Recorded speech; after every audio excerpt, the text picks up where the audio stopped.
مسلمان اور بالخصوص پاکستانی مسلمان دو جگہ کبھی سمجھوتا نہیں کرتا۔ ایک جب اس کے پیارے نبی صلی اللہ علیہ وسلم کی حرمت پر بات آئے، اور دوسرا جب اس کی پاک سرزمین کو کوئی میلی آنکھ سے دیکھے۔ ہم پاکستانی آپس میں کتنے ہی سیاسی مسلکی اختلافات رکھیں، لیکن ان دو نکات پر ہم یکجان دو قالب ہیں۔ پاکستانی قوم بہت جذباتی ہے، محبت کرنے پر آئیں تو اپنا تن من دن نچھاور کر دیتے ہیں، اور دشمنی پر آئیں تو قبر تک پہنچا کر دم لیتے ہیں۔ یہی وجہ ہے کہ پاکستان نے جن سے دوستی کی، ان کو جب جب مشکل پڑی ان سے حق دوستی نبھایا، اور دشمن سے دشمنی کا فن بھی ہمیں خوب نبھانا آتا ہے۔ یہاں ایک بات یاد رہے کہ ہم جذباتی ضرور ہیں، لیکن جنونی نہیں۔ ہمارے جذبات ہمیں انسانیت کے معیار سے گرنے نہیں دیتے۔ ہم دشمن کو بھی انسان ہی سمجھتے ہیں اور اس سے برابر کا سلوک کرتے ہیں۔ اس کا ثبوت اس بھارتی تباہ شدہ جہاز کے فلائنگ آفیسر کا اظہار تشکر ہے، جو پاک آرمی کے ہاتھوں گرفتار ہو کر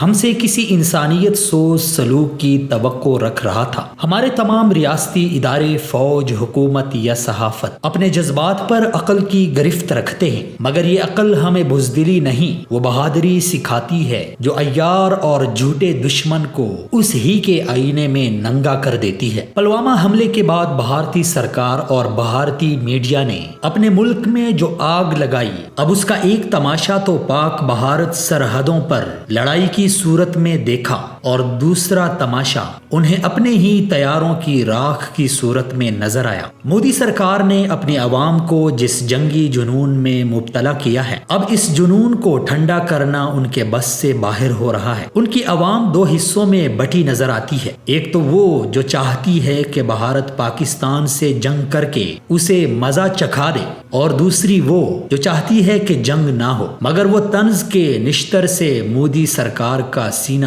چھلنی کر رہی ہے کہ بتاؤ کہاں ہیں وہ 300 لاشیں، کدھر ہے وہ F-16 طیارہ جس کو تم نے مار گرایا تھا؟ کوئی ملبہ، کوئی تصویر، کوئی ویڈیو؟ کدھر گئے وہ تمہارے بلند و بانگ دعوے کہ ہم پاکستان سے بدلہ لیں گے؟ یہ دوسرا طبقہ مودی سرکار کو اکسا رہا ہے۔ اب ان دو حصوں کے بیچ میں مودی سرکار پھنس گئی ہے، اور یوں آپ اپنے دام میں صیاد آ گیا۔ مودی حکومت جانتی ہے کہ پاکستان سے جنگ کرنا آسان نہیں، اور نہ ہی وہ ایسا چاہتی تھی۔ وہ تو بس انتخابات کے لیے اپنے نمبر بڑھا رہی تھی، لیکن اس کا اپنا رچایا ڈرامہ خود اس کو ہی تماشا بنا گیا۔ اب اس صورتحال سے نکلنے کے لیے اور ان دونوں طبقات کو ٹھنڈا کرنے کے لیے ان کے پاس راستے بڑے محدود ہیں۔ دوسری طرف پاکستان کی حکومت، فوج اور میڈیا اس معاملے میں شروع سے ہی ایک ہی پیج پر ہیں کہ ہم امن پسند ہیں، ہم جنگ نہیں چاہتے، بلکہ ہر مسئلے کا حل مذاکرات کی میز پر حل کرنا چاہتے ہیں، کیونکہ جنگ کسی مسئلے کا حل نہیں، بلکہ یہ تو خود ایک غیر حل شدہ مسئلہ ہے۔ پاکستانی میڈیا کی متوازن رپورٹنگ اور حکومت،